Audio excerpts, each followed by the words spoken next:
Cricket ম্যাচে তো কত রকমের বাজি হয় নিত্যই। একটি বাজি এখন হতেই পারে, আর তা হলো এবারের বিপিএলের ৭০০তম ছক্কাটি কার ব্যাট থেকে আসবে। যার ব্যাট থেকে আসুক না কেন, অতি অভাবনীয় কিছু না হলে এবারের বিপিএল অনন্য এক মাইল ফলক স্পর্শ করতে যাচ্ছে ফাইনাল ম্যাচ দিয়ে।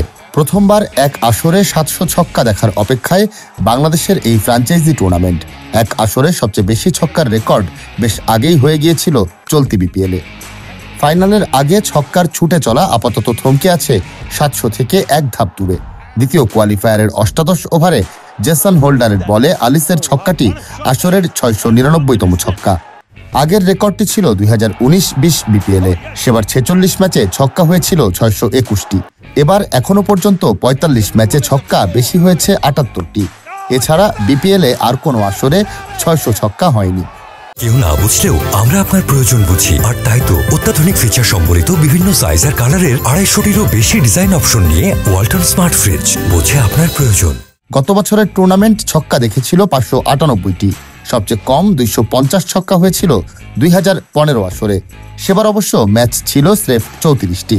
ব্যক্তিগত রেকর্ডেও ছক্কায় নতুন মাইল ফলক দেখছে এবারের বিপিএল। আসরের সর্বোচ্চ ৩৬ ছক্কা মেরেছেন ঢাকা ক্যাপিটালসের তানজিদ হাসান।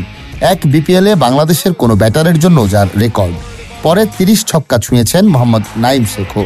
এক আসরে বাংলাদেশের কোনো ব্যাটারের যা দ্বিতীয় সর্বোচ্চ ছক্কার কীর্তি।